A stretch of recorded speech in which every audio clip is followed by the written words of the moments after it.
Hi, hello. Welcome back. Moon Griffon Show. Don't go nowhere, folks. We got a lot going on. Appreciate Mr. Paul Schumacher. I got a Cane River Pecan giveaway. You're not going to believe what we're giving away today. And it's only one day a week.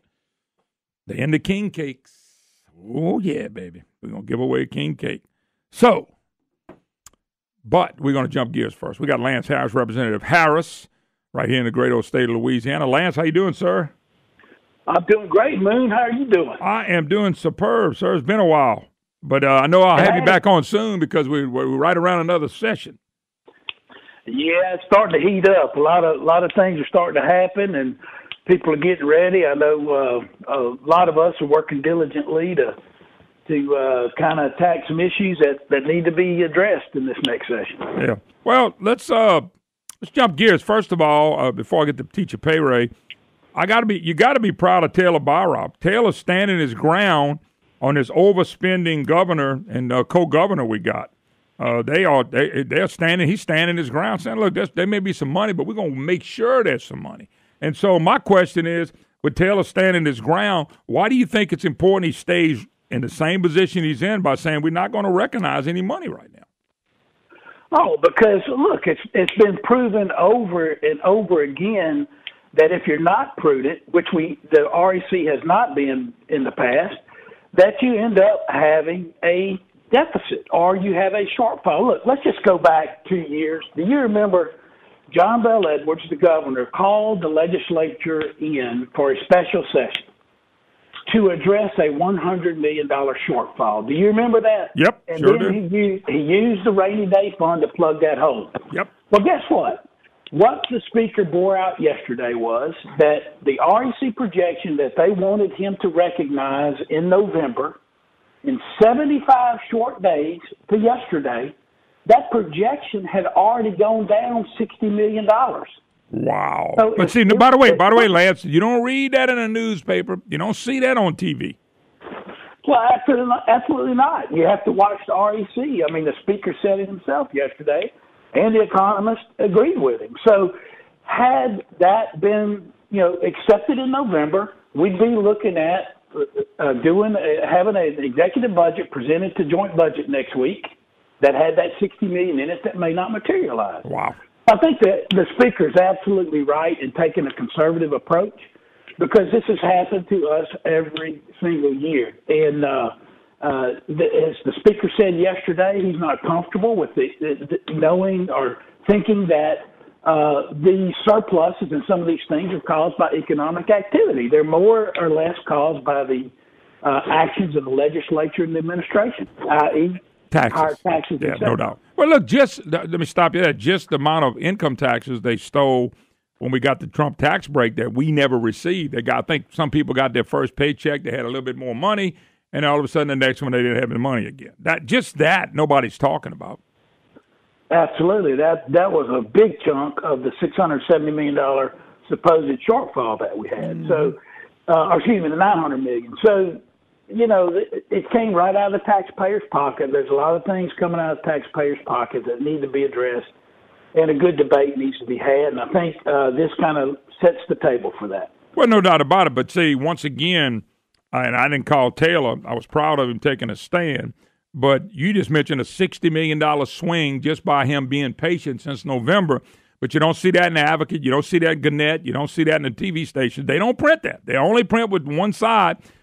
Example, John Bel Edwards isn't getting financial boost. He hoped would help pay teachers pay raise. Fourth time Republican House Speaker blocked the income forecast. It's John Bel Edwards is trying to help you teach, but these rascal Republicans keep screwing it up. That's what the headlines are in the biased fake news media. Absolutely. I read them today. And yesterday they said GOP House leadership blocks, teacher pay raise and blocks REC projections. Well, look, let me give you one. Let me give you another one. House Republican leadership again blocks effort to improve state budget. And that's what they're doing. See, and a lot of people read the headline going, damn Republicans, but they're not reading the rest of it. They're not listening to what you just said on the $60 million difference already. Yeah, and look, Moon, I'll say it again. The REC is set up to have unanimous votes for a reason. One person can disagree. What if speakers in the past administration or in the past would have had the fortitude like this speaker to disagree with the forecast, whereas what I'm talking about, where they were using non-reoccurring revenue and applying it and paying for reoccurring expenses. You know what that did? It created a budget hole that we had to deal with, and we were warning them the whole time. What if someone at the time on the REC would have objected? We wouldn't be in the mess we're in now, a lot of it. So I appreciate what the speaker's doing. It takes a lot of guts, and he's doing a fine job. Oh, no doubt about it. I think he's been right on the money. You proved the $60 million. By the way, the REC is off about $300 million every time they give a prediction, aren't they? I mean, they've been off for like 10, 15 years. They've been off a long time with most of their predictions.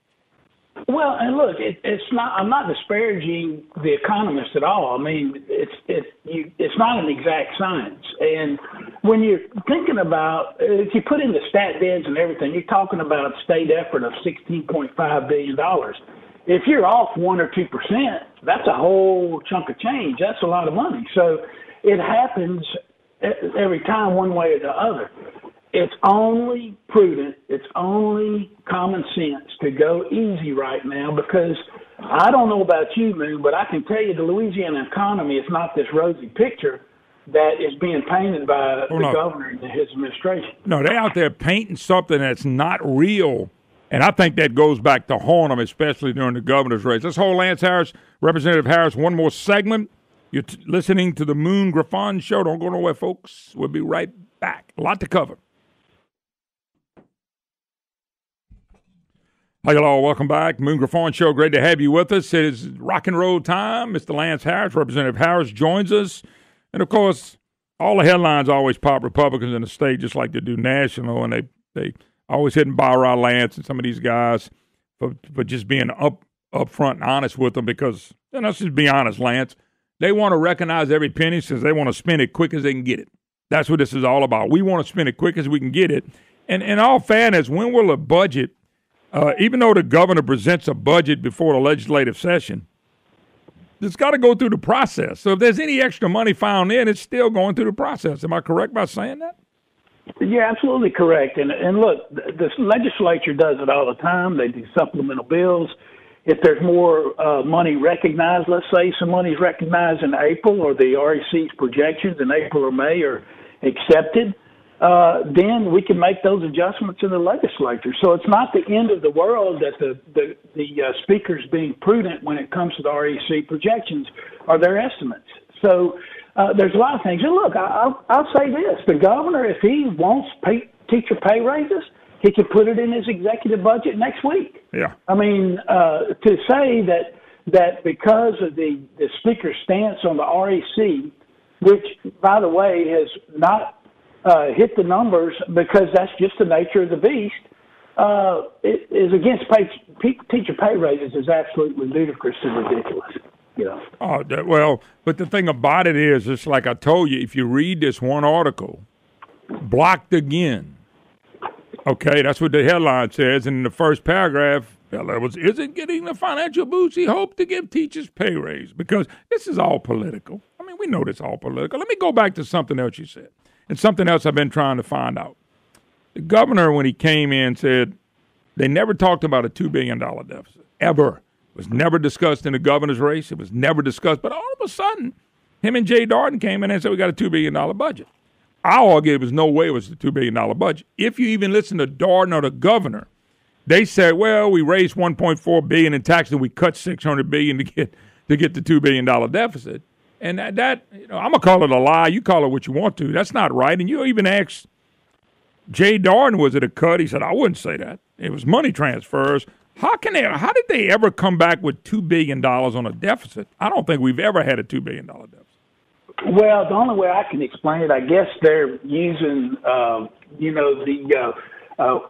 wish list that we get every time in the joint budget, which is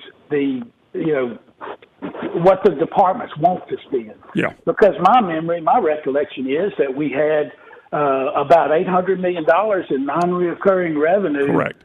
That was spent on reoccurring expenses. So that was the first year in my recollection. By the way, the other thing is that in the governor's races, the governor's race, they all talked $850 million deficit. That was all that was ever discussed, which is backing up what you said.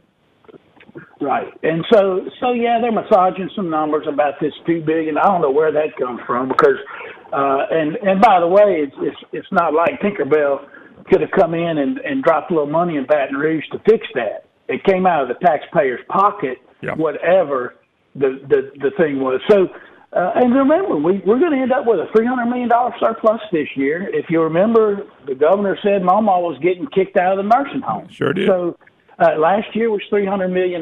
You had $18 million the year before that. That, to me, says we may be collecting too many taxes out of the taxpayer's pocket, extracting too much.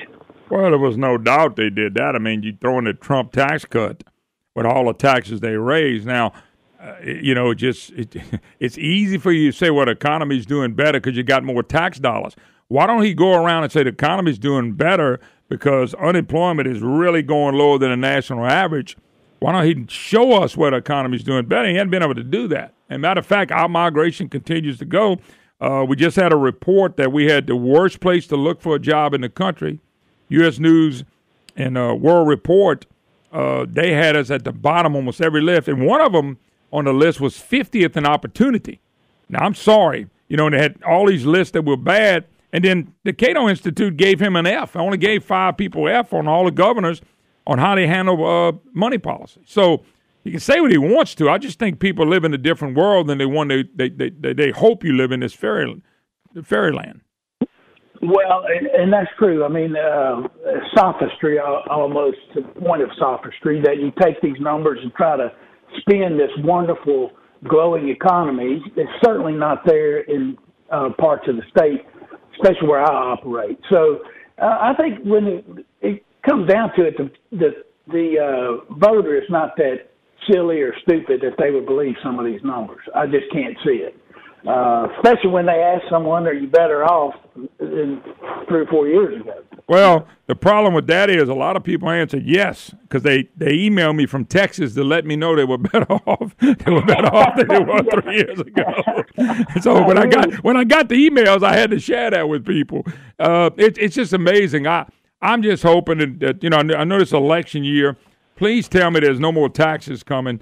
On my number, I think they raised $7 billion in taxes, Lance. I think if you take everything that was raised earlier, add the Trump tax cut that they got, add the 7-year 0.45 sales tax, it comes up between $6.5 and $7 billion, and I think it's even more than that. And to sit here and act like we don't have any money, we're going broke is ridiculous. Yeah, and especially when you end up with an excess after, and a lot of us in the legislature last session said, you don't need all this money. Well, we were proven right. We're going to end up with a $300 million or more excess. So look, that tells me we're extracting too much money out of the taxpayer's pocket. And look, on the teacher pay raise thing, the teachers need a pay raise. There's no question they hadn't had one in 10 years, but I think that we need to, tie that to better pay to encourage the best teachers to stay and then higher pay with higher academic achievement. And I don't think anybody's against that. So for anyone to say that because the speaker is doing what's prudent and makes common sense, the same thing you do in your own household, by being prudent, is he's against, or the GOP is against teacher pay raises, is ludicrous. It's an out-and-out lie, and I think it's very disingenuous on the press and everybody else. Well, the media has been doing this to you guys since he got elected. They feel like they helped get him there, and I think the whole thing is to keep him there. I personally think he's going to get beat. There's no doubt in my mind he's going to get beat, and I think people are starting to see through all the false narratives of the media. And we'll see what happens. I know that's a whole nother deal. What do you expect in the session? I know there's a big push to get a road tax done. You really think they can get a road tax through this year during the election year like this? I think it'll be difficult. And as I've said before, when people are educated on where the existing trust fund goes, they want some stuff fixed. For instance, in their own report, LDOTD tells appropriations. You can go look at it on the House Fiscal Division's site, their presentation. that 72% of all your trust fund money goes to salaries and benefits. Mm-hmm. And the reason that is because we have not addressed the retirement system in the state of Louisiana. Yep. We have, and every time we've tried to do something, it's been blocked by the administration, and the governor has come out publicly and said he's not going to allow for the legislature to fix that retirement system that continues to grow, and grow, that he wants a fixed benefits program that just doesn't work anymore. So fixed disbursement. Yeah,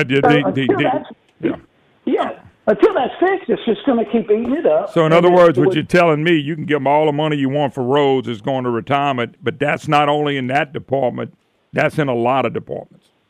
Right. So once we address those things, we address some of the efficiency issues, I think then you tell the taxpayer, we're going to come back to some taxes. Look, if you have $300 million in a surplus, if it was me, I would spend that on infrastructure or a majority of it to get the trust of the public back.